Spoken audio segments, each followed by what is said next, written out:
Bonjour! Alors aujourd'hui, je vais vous parler de la routine matinale, puisqu'hier nous avons fait la routine du soir.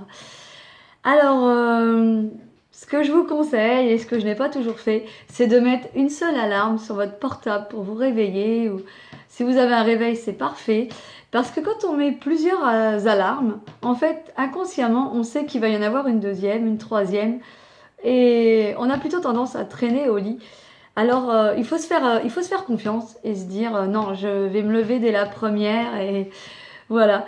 Il faut trouver le courage d'ouvrir les yeux et de toute façon, on sait que c'est un petit peu dur de quitter nos rêves et notre petit lit douillet, mais 5 minutes après, tout ira mieux.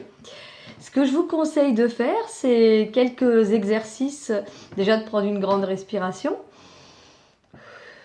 Voilà, pour bien nettoyer ses bronches en se levant. Ensuite, on peut faire quelques mouvements de jambes. On s'assoit sur le lit, hop, on est déjà presque réveillé. Et ensuite, une fois qu'on est debout, faire aussi quelques exercices. Quelques mouvements de jambes à droite, à gauche, quelques mouvements de bras. Voilà, et ça nous permet, peut-être on peut sauter sur place, sautiller. Ça permet de, voilà, de mettre notre cœur en marche, de réveiller notre corps et d'être tout simplement mieux réveillé. Ensuite, ce que vous pouvez faire pour vous aider, c'est mettre une musique joyeuse, entraînante, bien sûr, et d'aller préparer votre petit déjeuner. Ce qui est recommandé, vous en avez sûrement entendu parler, c'est de prendre un jus de citron le matin, sinon au moins un grand verre d'eau avant de déjeuner afin de ne pas que ce ne soit pas le café, le petit déjeuner qui soit le premier. Voilà, donc je vous recommande vraiment de faire ça, ou alors un grand verre d'eau, c'est déjà pas mal. Voilà. Alors, dans tous les cas, ne commencez pas le petit déjeuner par votre café. C'est beaucoup trop acide pour l'estomac, même si vous en avez l'habitude et vous avez l'impression que ça ne vous fait rien. Au fil des ans, peut-être que sans vous rendre compte, ça agit quand même.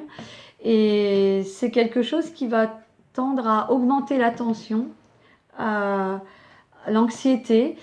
Et surtout, ça va de pair aussi si vous écoutez la radio le matin. Je vous le déconseille fortement parce que ce temps de réveil, ce petit matin en fait, est un temps pour vous. Et il est préférable de se concentrer sur vous pour vous réveiller, penser à ce que vous allez faire dans la journée, au lieu d'être tout de suite tourné sur l'extérieur et sur bien sûr les mauvaises nouvelles qui vont déjà être anxiogènes, qui vont tout de suite vous crisper. Donc non, prenez le temps de vraiment d'écouter une musique que vous aimez, une musique joyeuse et entraînante plutôt qu'une émission, les actualités à la radio ou à la télé, encore pire, qui vont tout de suite vous mettre peut-être de mauvaise humeur ou mal à l'aise. Voilà, donc prenez votre petit déjeuner tranquillement. Donc prenez d'abord ce que vous avez à manger en fait. Pareil, je vous déconseille le pain blanc si vous pouvez plutôt prendre du pain complet. Tout ce qui est céréales des supermarchés, c'est beaucoup trop sucré. Ça va plutôt avoir le contraire de ce que vous recherchez puisque ça va vous faire un pic de sucre et ensuite un coup de barre. Pour moi, en tout cas, les flocons d'avoine restent une bonne alternative avec du lait d'amande puisque le lait de vache, tout ça, c'est à déconseiller, tout ce qui est produits laitiers, surtout le matin, comme ça, à jeun. Le lait d'amande est est de meilleure qualité, en tout cas, pour passer un bon petit déjeuner. Vous pouvez aussi ajouter des fruits, une pomme, une banane, voilà, ce que vous voulez.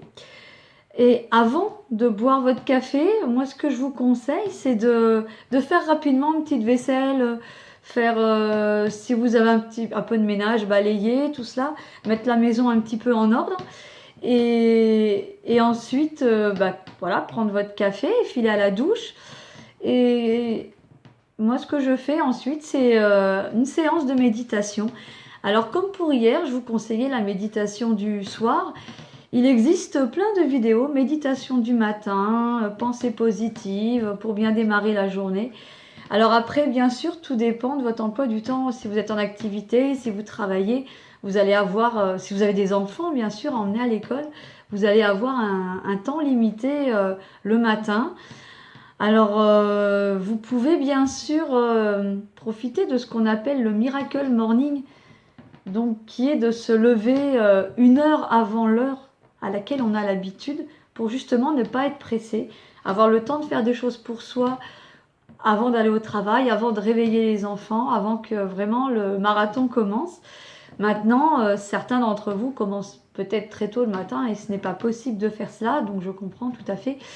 Mais dans l'idéal, si vous pouvez avoir un petit peu de temps pour méditer, ne serait-ce que faire quelques respirations peut-être, alors pendant que vous vous préparez dans la salle de bain, je ne vais pas vous dire sous la douche, c'est pas très pratique, mais essayez quand même d'avoir ce genre de méditation, de vous poser, de vous dire alors qu'est-ce que je vais faire aujourd'hui, c'est une nouvelle journée qui commence, voilà, tout est possible, à vous d'écrire cette journée, même si on a aussi des impératifs qui nous sont imposés. C'est voilà l'idéal pour commencer la journée, je trouve. Et alors ensuite, je vais vous parler aujourd'hui de la Reine Soleil, encore de Christian Jacques, puisqu'il a beaucoup écrit sur l'Égypte. C'est donc un petit peu la suite de ce livre que je vous présentais hier, Akhenaton et Néfertiti. La Reine Soleil, c'est en fait la fille de Akhenaton et Néfertiti. C'est la troisième fille qui n'était pas appelée à régner, mais qui a finalement épousé son demi-frère Toutankhamon, qui est soi-disant lui aussi un fils qu'Akhenaton aurait eu avec une courtisane, une concubine. Et les deux demi-frères se sont rencontrés alors qu'ils parfaisaient leur éducation en fait. Et ils n'étaient pas appelés à régner, et puis voilà, il en a été autrement, et ils ont finalement accédé au trône. Alors je vous parlais qu'en plus du couple régnant, il y avait sur l'Égypte des prêtres qui dirigeaient le pays, le gouvernement. Donc ces prêtres de Thèbes ont exigé du jeune couple qu'il déménage, qu'il quitte la cité pour finalement se rendre à Thèbes, où il y avait à la base la capitale. Donc voilà, c'est là qu'ils ont en fait fait leur vie et qu'ils ont dû essuyer pas mal d'embûches, parce que bien sûr ça ne plaisait pas à grand monde que la fille d'Akhenaton ait réussi à monter sur le trône avec Toutankhamon.